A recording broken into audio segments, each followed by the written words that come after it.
Hello students, welcome to tutor classes commerce. This is Sunil Sharma. आप सभी का आज के इस सेशन में स्वागत है। जैसा कि आप सब जानते हैं कि टर्म 2 के एग्ज़ाम चल रहे हैं और क्लास 12th का जो टर्म 2 का इकोनॉमिक्स का एग्ज़ाम है अभी वो इस मंथ के एंड पे आने वाला है। तो उसी पर्पज़ को सॉल्व करने के लिए, मतलब आपका जो एग्ज़ाम है वो बेटर वे से हो सके, तो मैं यहाँ पे गाइस आपके लिए लेके आया हूँ previous year questions. Yes, previous year questions आपके लिए काफ़ी इंपॉर्टेंट होते हैं, क्योंकि हम सब जानते हैं कि जैसे बोर्ड के एग्ज़ाम होते हैं तो बोर्ड के एग्ज़ाम में प्रीवियस ईयर का बहुत इंपॉर्टेंट रोल होता है। प्रीवियस ईयर के जो क्वेश्चंस होते हैं कई बार उसमें डिट्टो क्वेश्चंस आ जाते हैं, कई बार सेम कंसेप्चुअल क्वेश्चंस आ जाते हैं। तो गाइस आज जैसे मैंने अभी बताया कि आज का जो कंसेप्ट बेस ये आज का वीडियो है, बेसिकली ये रहेगा प्रीवियस ईयर क्वेश्चंस पेपर पर। तो प्रीवियस ईयर क्वेश्चंस में हम आज करेंगे employment and unemployment in India. Yes, उस पर हम क्वेश्चंस करेंगे अनएम्प्लॉयमेंट पे। तो बेसिकली करते हैं इसको चैप्टर को शुरू। तो आगे बढ़ते हैं पहले क्वेश्चन की तरफ। तो फर्स्ट क्वेश्चन जो है, फर्स्ट क्वेश्चन आपके सामने स्क्रीन पर, Why is employment considered so important in Indian development policy? तो ये एक क्वेश्चन है जो पूछा गया है लास्ट प्रीवियस ईयर क्वेश्चंस में, काफ़ी इंपॉर्टेंट है। Why is employment considered so important in Indian development policies? मतलब इंडिया की जो डेवलपमेंट है उसमें पॉलिसी में एम्प्लॉयमेंट का क्या रोल है। यहाँ पे इम्पोर्टेंस ऑफ एम्प्लॉयमेंट बताना है गाइस। एम्प्लॉयमेंट का क्या रोल है, तो हम कह सकते हैं कि employment consider so important in Indian development policy because of following reason. तो आपने यहाँ पे देखो, अगर 2 मार्क्स में आता है या 3 मार्क्स में आता है तो आपने पॉइंट्स वाइज लिखना है, क्योंकि पैराग्राफ फॉर्म में जब भी आप आंसर लिखेंगे तो आपको बेटर मार्क्स नहीं मिल सकेंगे, अच्छे मार्क्स नहीं मिल सकेंगे। तो बेस्ट ऑप्शन यही है कि आप उसको पैराग्राफिक फॉर्म की जगह आप उसको पॉइंट्स की फॉर्म में लिखें। तो यहाँ पे आपने 2-3 पॉइंट्स अपने माइंड में रखने हैं। तो 2 पॉइंट्स और यहाँ पे बनते हैं कि एम्प्लॉयमेंट की इंपॉर्टेंस क्या है। तो हम कह सकते हैं कि more employment will lead to higher level of national income. जितनी ज़्यादा एम्प्लॉयमेंट होगी उतनी ज़्यादा leads to higher national income बनेगी, और since production and employment directly related है तो इसलिए भी ये इंडियन डेवलपमेंट पॉलिसी में एम्प्लॉयमेंट का ज़्यादा रोल है। मतलब कहने का मतलब जितनी ज़्यादा एम्प्लॉयमेंट होगी उससे नेशनल इनकम इंक्रीज करेगी, नेशनल इनकम इंक्रीज करेगी। तो कहने का मतलब यहाँ पे सीधा सा पॉइंट आता है कि प्रोडक्शन जो है, प्रोडक्शन और प्रोडक्शन एंड एम्प्लॉयमेंट जो है उनका डायरेक्ट रिलेशन है। तो इस कारण हम उसको एम्प्लॉयमेंट को ज़्यादा इम्पोर्टेंस देते हैं। इंडियन पॉलिसी में इसको इम्पोर्टेंस दी गई है। तो more employment will lead to higher level of national income because production and employment are directly related, इसलिए इसकी इम्पोर्टेंस है। सेकंड जो पॉइंट आता है, एम्प्लॉयमेंट जो है रिमूव करती है पॉवर्टी। यस, देखो जितने ज़्यादा लोग एम्प्लॉयड होंगे उनके पास पैसा आएगा तो एम्प्लॉयमेंट से ओवरऑल क्या होता है, रिमूव होती है पॉवर्टी। तो गरीबी रिमूव होती है, तो गरीबी रिमूव होने से क्या होता है, देश होता है डेवलप। तो ये भी इंडियन डेवलपमेंट पॉलिसी में इसलिए भी एम्प्लॉयमेंट का ज़्यादा रोल है। पैसा आएगा तो इकोनॉमी ग्रो करेगी, प्रोडक्शन होगी, प्रोडक्शन डायरेक्टली एम्प्लॉयमेंट से रिलेटेड है। और सेकंड जो पॉइंट है कि इससे रिमूव होती है पॉवर्टी रिमूव होने से भी देश जो तरक्की करता है। तो यहाँ पे अब आगे बढ़ते हैं नेक्स्ट नंबर क्वेश्चन 2 पे। क्वेश्चन 2 बहुत इंपॉर्टेंट है, PYQ प्रीवियस ईयर्स में पूछा गया है ये भी। तो ये सेकंड क्वेश्चन काफ़ी इंपॉर्टेंट बन जाता है, इसको भी समझ लेते हैं। Giving the meaning of labour supply, labour force and work force. तो 3 यहाँ पे है concept, labour supply, labour force and work force. तीनों के बारे में हमने बताना है। लेबर सप्लाई क्या होती है, लेबर फोर्स क्या होती है और लेबर वर्क फोर्स क्या होती है। ठीक है जी, तो ये 3 पॉइंट्स हैं, तीनों पॉइंट्स को समझ लेते हैं। सबसे पहले मैं बात करता हूँ लेबर सप्लाई की। तो guys labour supply refers to number of persons willing to work at different wage rate. जितने पर्सन्स विलिंग हैं वर्क करने के लिए डिफरेंट वेज रेट, उसको बोलते हैं लेबर सप्लाई। तो लेबर सप्लाई आई होप कि आपको पता चल गया। Number of persons willing to work at different wage rate पे जितने भी लोग मतलब मान लो एक बंदे को 1000 rupees per day day meal रहा है तो वो उस पर विलिंग है, वर्क करने को विलिंग है।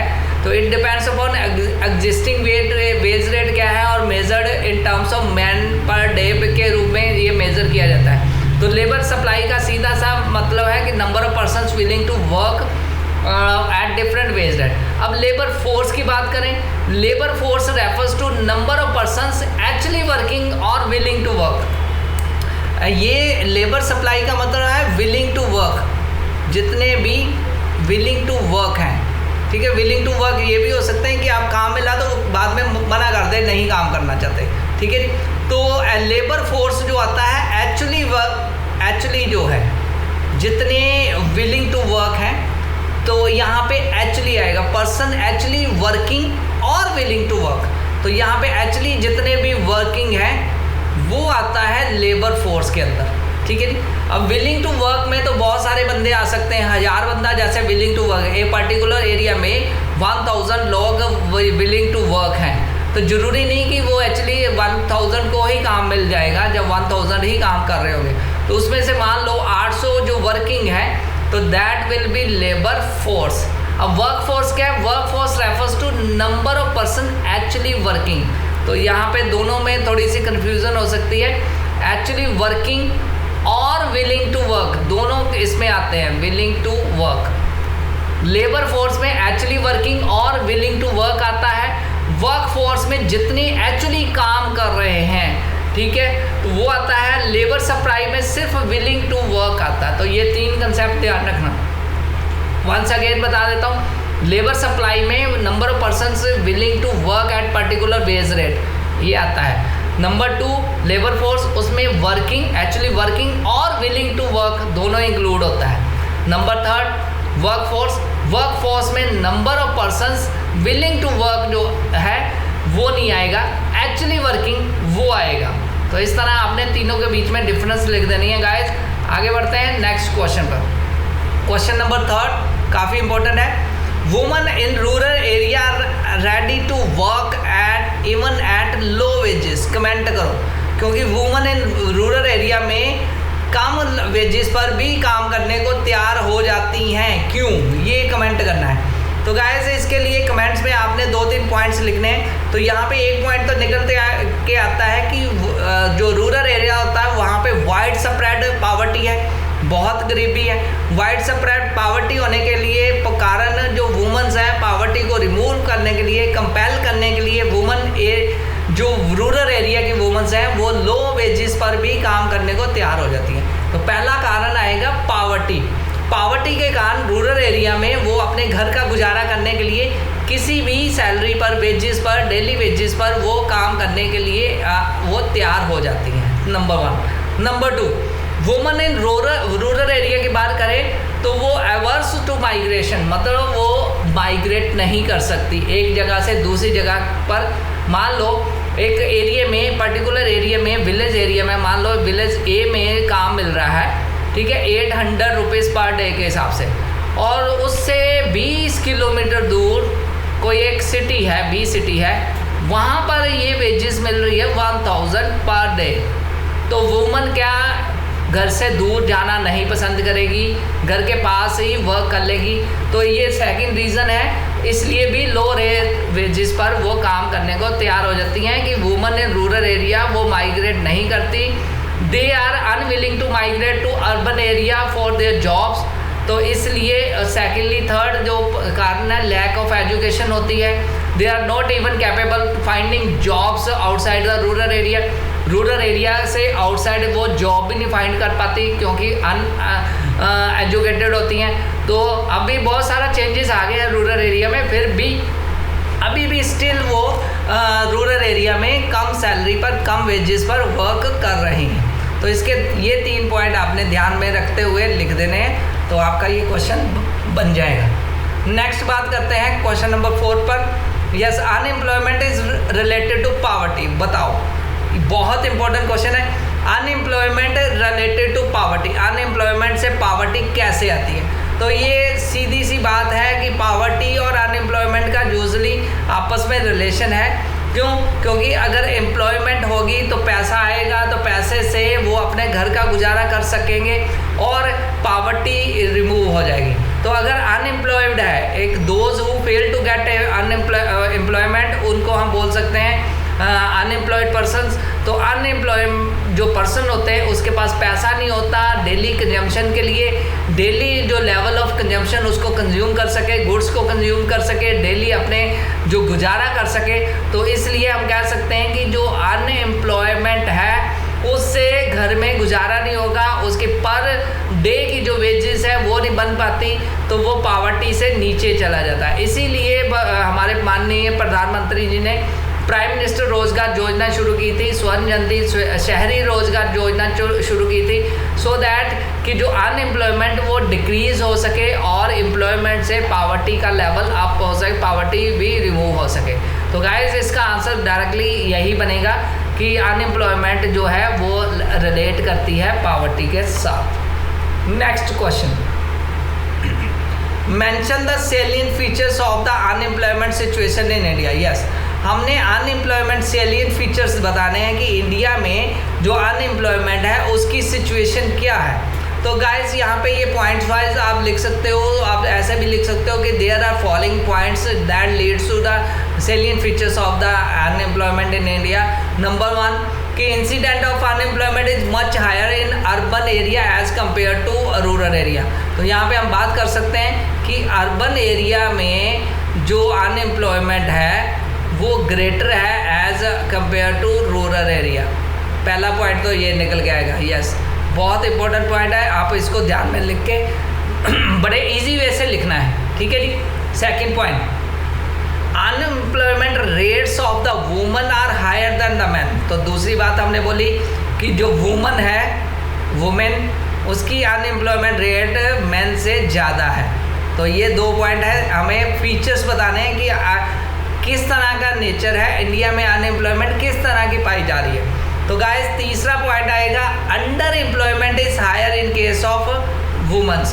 तो तीसरा जो आएगा अंडर एम्प्लॉयमेंट भी पाई जाती है, वो भी वुमेन के केस में हायर है, वुमेन की जो है हायर है। तो ये 3 पॉइंट बनते हैं हमारे इंडिया की अनएम्प्लॉयमेंट की सिचुएशन की। तो नेक्स्ट जो पॉइंट बनता है वो incident of unemployment among the educated is much higher. तो चौथा पॉइंट है कि ये तो था कि इंडिया में किस तरह की सिचुएशन है। अब फोर्थ जो है, एजुकेटेड पर्सन्स में भी अनएम्प्लॉयमेंट बहुत ज़्यादा है, मतलब पढ़े लिखे होने के बावजूद भी unemployment, educated unemployment as compare to जो अनएजुकेटेड है उन, क्योंकि अनएजुकेटेड को तो काम मिल नहीं रहा, फिर भी जो एजुकेटेड है उस केस में भी अनएम्प्लॉयमेंट हायर है। तो ये है बेसिकली 4 पॉइंट्स। वंस अगेन बता देता हूँ, अर्बन एरिया में अनएम्प्लॉयमेंट जो है हायर देन रूरल एरिया है। सेकेंडली, वुमन की अनएम्प्लॉयमेंट हायर है मैन से। थर्ड, जो अंडर एम्प्लॉयमेंट वुमन हायर है। और फोर्थ, जो एजुकेटेड अनएम्प्लॉयमेंट वो भी हायर पाई जा रही है इंडिया में। तो गाइस ये काफ़ी इंपॉर्टेंट क्वेश्चन है, आपको आ सकता है एग्जाम में। नेक्स्ट बात करते हैं नेक्स्ट क्वेश्चन पे, why are less woman found in regular salary employed. ठीक है जी, रेगुलर सैलरीड एम्प्लॉयमेंट में वुमन की कमी क्यों पाई जाती है?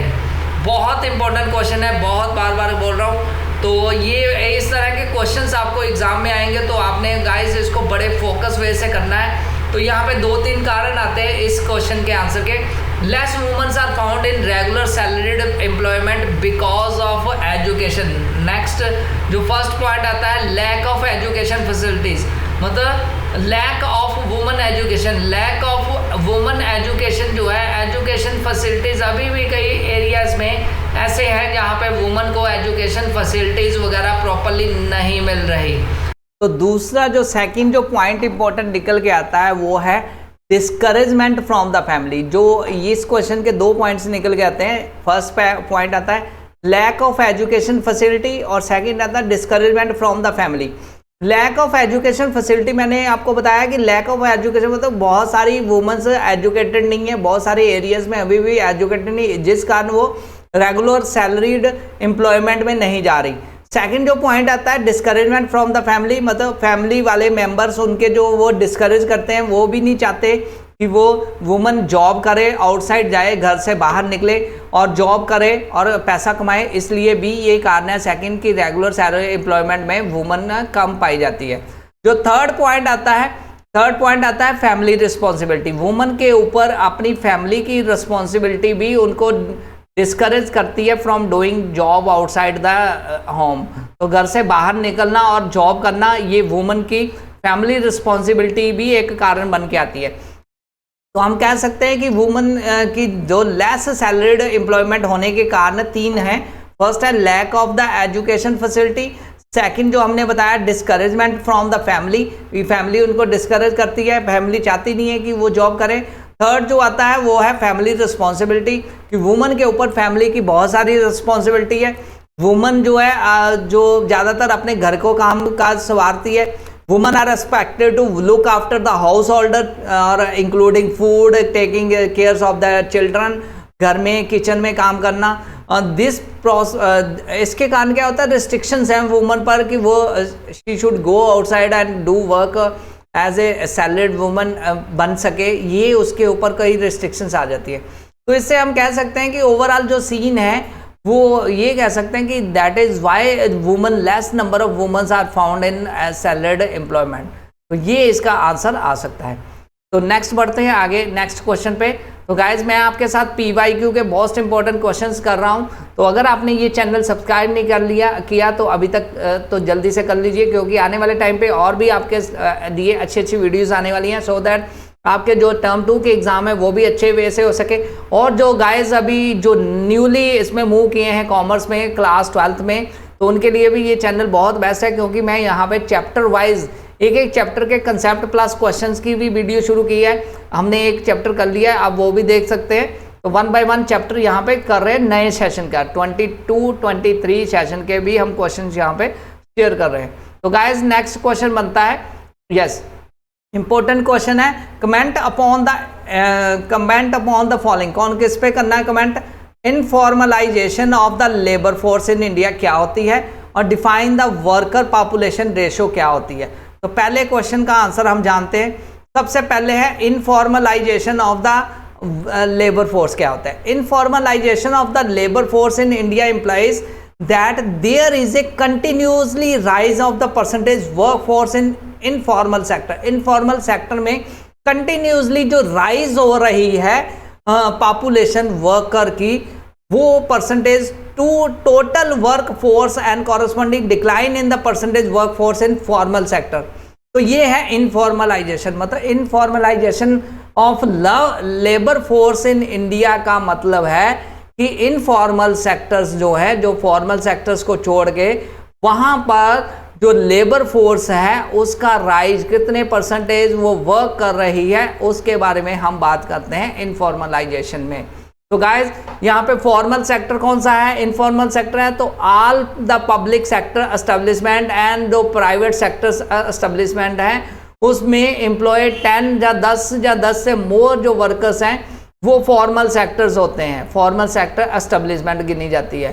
ठीक है, those who are working in these sectors enjoy करते हैं सोशल बेनिफिट्स के साथ और अर्न करते हैं informal sector as compare to informal employees है।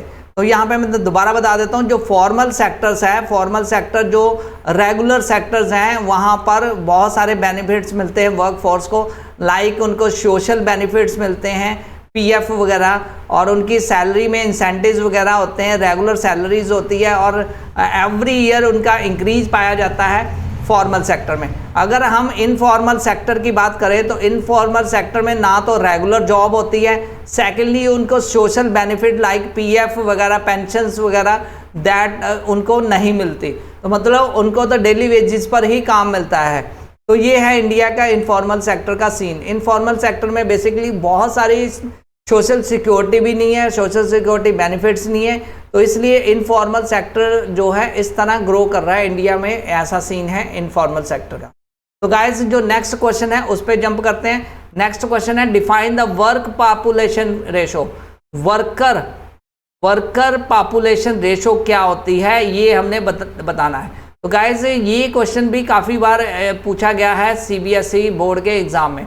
तो वर्कर पॉपुलेशन रेशो क्या होती है इसको समझ लेते हैं guys. Worker population ratio basically एक इंडिकेटर है जिससे हमें एनालाइज करते हैं total number of worker total population में कितने वर्क कर रहे हैं, मतलब टोटल पॉपुलेशन, इसको हम ऐसे लिखते हैं टोटल नंबर ऑफ वर्कर कितने हैं, ठीक है, डिवाइड बाय टोटल पॉपुलेशन, मतलब टोटल पॉपुलेशन में टोटल नंबर ऑफ वर्कर कितने हैं और इसकी परसेंटेज निकाल ली जाए तो that will be work population ratio. तो work population ratio I hope कि आपको पता चल गया कि total number of worker in particular population, मान लो एक एरिया है, मान लो हमने पंजाब का एरिया लिया, पंजाब के एरिया की मान लो 2 करोड़ आबादी है, 2 करोड़ आबादी में 2 करोड़ पॉपुलेशन में कितने टोटल नंबर ऑफ वर्कर है, that will be worker population ratio in Punjab. तो worker population ratio is a indicator which is use to analyse the employment situation in the country. इसी से हमें एम्प्लॉयमेंट सिचुएशन पता लगती है कि कितने नंबर ऑफ वर्कर काम कर रहे हैं पर्टिकुलर पॉपुलेशन में। तो it is measured as a ratio of work force to the total population, जितनी वर्क फोर्स है टू द टोटल पॉपुलेशन, इसकी रेशो के रूप में इसको स्टडी किया जाता है। That's why it's known as work population ratio. तो गाइज आई होप कि आपको ये आज के जो कंसेप्ट बेस मैंने कुछ इंपॉर्टेंट क्वेश्चन बताए एम्प्लॉयमेंट चैप्टर से, ये काफ़ी बेटर वे से समझ लग गए होंगे और ये इस तरह के क्वेश्चंस आपको आ सकते हैं, तो आप इसको बेटर वे से प्रिपेयर कीजिए और अपने टर्म 2 के एग्जाम में अच्छे मार्क्स लीजिए। Thanks a lot for watching this video guys, take care, bye.